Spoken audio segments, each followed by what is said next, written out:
তরতর করে উপরে উঠছেন পাকিস্তানের সেনাপ্রধান ফিল্ড মার্শাল আসিম মুনির। সামরিক এই কর্মকর্তার চটপটে কর্মকাণ্ড দেখে বেশ অবাক হচ্ছেন পর্যবেক্ষকরা। অনেকেই তাকে দেখেন তীক্ষ্ণ বুদ্ধি, ধূর্ত এবং কঠোর হৃদয়ের উচ্চাভিলাষী একজন মানুষ হিসেবে। ইরান ও যুক্তরাষ্ট্রের যুদ্ধে মধ্যস্থতা করছে পাকিস্তান। দশকের পর দশক ধরে যে দেশ ঋণের বোঝা আর একের পর এক সন্ত্রাসী গোষ্ঠীর বিদ্রোহ সামলাতে গিয়ে ক্লান্ত, সেই দেশই এখন ভূরাজনীতির গুরুত্বপূর্ণ খেলোয়াড়। পাকিস্তানের গুরুত্বপূর্ণ হয়ে ওঠা সেনাপ্রধান আসিম মুনিরের ভূমিকা এবং দেশটির ভবিষ্যৎ নিয়ে বিশ্লেষণ করেছে প্রভাবশালী সংবাদ মাধ্যম দ্য ইকোনমিস্ট। আসিম মুনিরকে ডোনাল্ড ট্রাম্প ডেকেছেন তার প্রিয় ফিল্ড মার্শাল হিসেবে। ইসলামাবাদের আলোচনার টেবিলে নোট নেওয়া, তেহরানে গিয়ে রাজনৈতিক ও সামরিক নেতাদের সাথে বৈঠক, সবকিছুই সামলাচ্ছেন ফিল্ড মার্শাল আসিম মুনির। 2022 সাল থেকে পাকিস্তানের সেনাপ্রধান পদে আছেন তিনি। এরপর থেকে পাকিস্তানের সবচেয়ে শক্তিশালী নেতা হয়ে উঠেছেন। কিন্তু কিভাবে? প্রথমে নিয়ন্ত্রণ নিয়েছেন সশস্ত্র বাহিনী, তারপর বিরোধীদের কোণঠাসা করেছেন, এমনকি সরকারের উপরও নিজের প্রভাব বিস্তার করেছেন আসিম মুনির। অনেকেই ভাবছেন সংবিধানের কিছু মারপ্যাচ বুঝে 10 বছর বা তারও বেশি সময়ের জন্য নিজের পদ শক্ত করে ফেলেছেন। দেশ যে প্রধানমন্ত্রী চালান না, সেনাপ্রধানই চালাচ্ছেন, এ নিয়ে অন্তত পাকিস্তানে আর কোনো সন্দেহ নেই।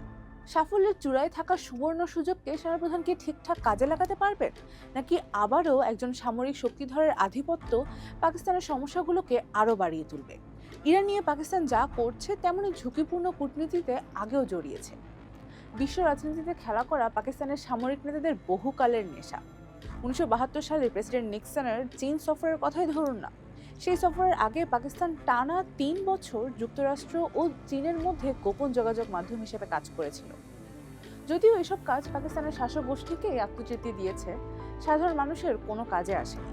ইদানিং না বোঝা গেলেও ইরান ও পাকিস্তানের মধ্যে অনেক দিন ধরে এক ধরনের জটিল সম্পর্ক ছিল। পাকিস্তান মূলত ভয় পাচ্ছিল যে যদি যুদ্ধ চলতে থাকে, ইরান সীমান্ত দিয়ে শরণার্থীর ঢল নামবে। একই সাথে দেশের ভিতরে বিশাল শিয়া জনগোষ্ঠী অশান্ত হয়ে উঠতে পারে।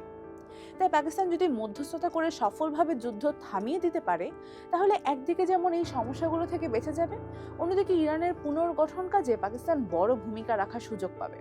ফলে পাকিস্তানে কর্মসংস্থান বাড়বে, এমনকি আলোচনার টেবিলে পাকিস্তানের এই অবস্থানকে কাজে লাগিয়ে ইরান পাকিস্তান গ্যাস পাইপলাইন প্রকল্পটির উপরে যে নিষেধাজ্ঞাগুলো রয়েছে তাও উঠিয়ে দিতে পারবে। পাকিস্তানের রয়েছে বিশাল সেনাবাহিনী, আর এই সামরিক ক্ষমতা বিশ্বকে দেখাতে পিছুপা হতে রাজি না সেনাপ্রধান আসিম মুনির। মডেল হিসেবে দেখা হচ্ছে গত বছরের সৌদি আরবের সাথে করা প্রতিরক্ষা চুক্তি। এখন পাকিস্তানের প্রায় 13,000 সৈন্য ও 18টি যুদ্ধ বিমান রয়েছে সৌদি আরবে। সংশ্লিষ্টরা বলছেন, নিরাপত্তার নিশ্চয়তার বিনিময়ে সৌদি আরব পাকিস্তানের বিনিয়োগের প্রতিশ্রুতি দিয়েছে। এছাড়া প্রতিরক্ষা ও নিরাপত্তা খাতে সহযোগিতা বাড়ানোর জন্য মিশর, পাকিস্তান, সৌদি আরব, তুরস্ক এবং সম্ভবত আরও কিছু দেশকে নিয়ে এক ধরনের ইসলামিক নেটো তৈরির আলোচনাও বেশ জোর। তবে গত কয়েক সপ্তাহের ঘটনা আসল বাস্তবতার মুখোমুখি করেছে ভারতকে। পাকিস্তানের সাবেক পররাষ্ট্রমন্ত্রী হিনা রাব্বানী খান মনে করেন, ভারত দীর্ঘদিন ধরেই পাকিস্তানকে কূটনৈতিকভাবে একঘরে করার চেষ্টা করে আসছে। কিন্তু বাস্তবে দেখা যাচ্ছে পাকিস্তান মধ্যপ্রাচ্যে নিজের অবস্থান শক্ত করেছে এবং যুক্তরাষ্ট্র ও চীন উভয়ের সাথেই সম্পর্ক আরও উন্নত করেছে। অন্যদিকে ভারত শুধু পাশ থেকে দর্শক হয়ে তাকিয়ে আছে।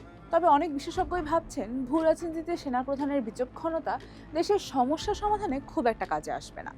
IMF এর ঋণের বোঝা এবং সন্ত্রাসী বিদ্রোহের সেই পুরনো আতঙ্কগুলো তো আছেই।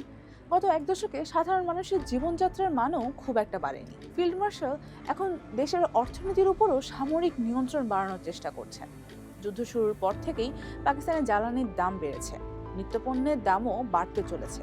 কিন্তু শাসক গোষ্ঠীর হুমকির মুখে প্রতিবাদ করার কোনো উপায় নেই। ভয় হলো সেনাপ্রধান শেষ পর্যন্ত দমন পীড়নের পথ বেছে নিতে পারেন। জনপ্রিয় নেতা ও সাবেক প্রধানমন্ত্রী ইমরান খান এখন কারাগারে। 2022 সালে ক্ষমতাচ্যুত করে ভিত্তিহীন অভিযোগে বন্দী করা হয় তাকে। অভিজ্ঞ পর্যবেক্ষকরা মনে করেন, ফিল্ড মার্শাল যতদিন ক্ষমতায় আছেন ততদিন ইমরান খানের মুক্তি পাওয়ার সম্ভাবনা খুবই কম। বিরোধী দলগুলো বলছে আরো শত শত মানুষকে বন্দী করে রাখা হয়েছে। পাকিস্তানে এখন নামমাত্র একটা গণতান্ত্রিক সংবিধান রয়েছে, এমনকি ইমরান খানের দল PTI এখনো একটি প্রদেশ শাসন করছে।